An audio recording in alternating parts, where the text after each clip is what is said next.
BTech BSc agriculture join అవ్వాలనుకుంటున్నారా? Telugu వారు ఎక్కువగా చదువుతున్న యూనివర్సిటీ ఐటీఎం యూనివర్సిటీ గ్వాలియర్.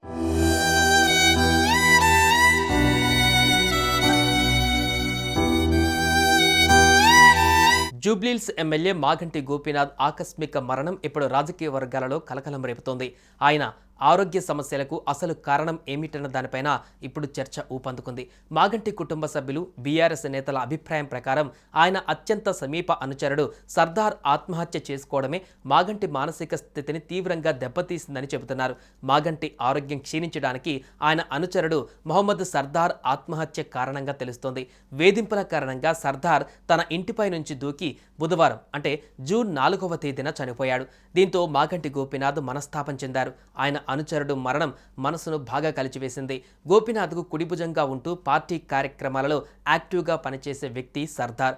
నిద్రాహారాలు మానేసి సర్దార్ గురించే ఆలోచించడం మొదలుపెట్టారు మాగంటి గోపీనాథ్. ఈ నేపథ్యంలో గురువారం మొహమ్మద్ సర్దార్ అంతిమ యాత్రలో కూడా ఆయన పాల్గొన్నారు. అప్పటికే ఆయనకు కిడ్నీ సమస్య కూడా ఉంది. దీంతో గురువారం మాగంటి గోపీనాథ్కి గుండెపోటు వచ్చింది. వెంటనే ఆయన కుటుంబ సభ్యులు ఏఏజీ హాస్పిటల్కు తీసుకువెళ్లారు.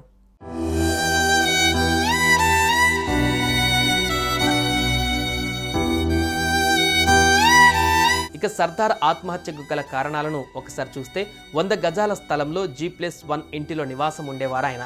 సర్దార్ చేసే మంచి పనులకు భార్య సమీనా తోడే నిలిచేది. ఈ దంపతులకు 3 ఏళ్ల వయసున్న కుమారుడు సఫాన్, 1.5 ఏళ్ల కుమార్తె షిఫా ఉన్నారు.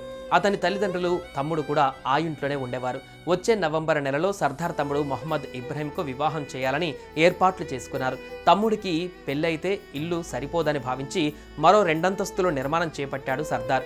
ఇంటి పనులు మొదలుపెట్టినప్పటి నుంచి కాంగ్రెస్లోకి ఫిరాయించిన బోరబండ కార్పొరేటర్ బాబా ఫసయుద్దీన్ తనకు డబ్బులు ఇవ్వాలని బెదిరింపులకు దిగాడనేటువంటి ఆరోపణ ఉంది. డబ్బులు ఇవ్వకపోవడంతో 3వ అంతస్తు కూల్చివేశారు. దీంతో ఏమీ చేయలేని పరిస్థితుల్లో సర్దార్ 3వ అంతస్తు నుంచి దూకి ఆత్మహత్య చేసుకున్నట్టుగా చెబుతున్నారు.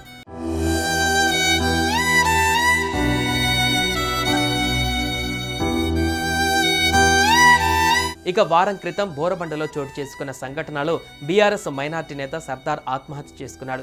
ఫసయుద్దీన్ అనే కార్పొరేటర్ వేధింపులే కారణమని బీఆర్ఎస్ వర్గాలు గట్టిగా ఆరోపిస్తున్నాయి. దీనిపై పోలీసులు ఎఫ్ఐఆర్ నమోదు చేసినా చర్యలు తీసుకోలేదని ఆరోపణలు వినిపిస్తున్నాయి. ఈ నేపథ్యంలోనే బీఆర్ఎస్ నేతల అభిప్రాయం ప్రకారం చూస్తే కాంగ్రెస్ పార్టీలో చేరిన తర్వాత ఫసయుద్దీన్ ఉద్దేశపూర్వకంగా సర్దార్ను టార్గెట్ చేశాడని, ఈ నేపథ్యంలో బీఆర్ఎస్ నేతల అభిప్రాయం ప్రకారం కాంగ్రెస్ పార్టీలో చేరిన తర్వాత ఫసయుద్దీన్ ఉద్దేశపూర్వకంగా సర్దార్ను టార్గెట్ చేశాడని, అదే మాగంటిని మానసికంగా దెబ్బతీసే దిశగా జారిపోయిందని అంటున్నారు. ఈ వ్యవహారం పైన పోలీసులు ఇప్పటికే సరైన స్పందన ఇవ్వకపోవడంతో బీఆర్ఎస్ నేతలు ఆగ్రహం వ్యక్తం చేస్తున్నారు. ఇక కూకట్పల్లి ఎమ్మెల్యే మాధవరం కృష్ణారావుకు మాగంటి పలుసార్లు ఫోన్ చేసి సమస్యను కూడా వివరించినప్పటికీ న్యాయం జరగలేదని వాపోతున్నారు. ఈ వ్యవహారాన్ని తమ ప్రభుత్వం అధికారంలోకి వచ్చిన తర్వాత సీరియస్గా తీసుకుంటామని బీఆర్ఎస్ నేతలు కూడా హెచ్చరిస్తున్నారు.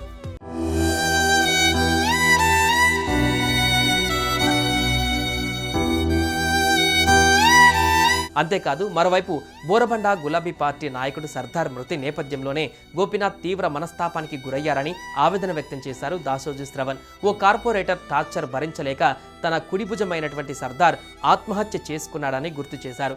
అప్పటి నుంచి గోపీనాథ్ తీవ్ర ఆందోళనలో ఉన్నారని కుటుంబ సభ్యులు తెలిపినట్లు మీడియా ముందుకు వచ్చి స్పష్టం చేశారు దాసోజు శ్రవణ్. కనీసం భోజనం కూడా చేయలేదని, రోజంతా సర్దార్ని తలుచుకుంటూ బాధపడేవారని గోపీనాథ్ కుటుంబ సభ్యులు కూడా చెప్పినట్లుగా వివరించారు.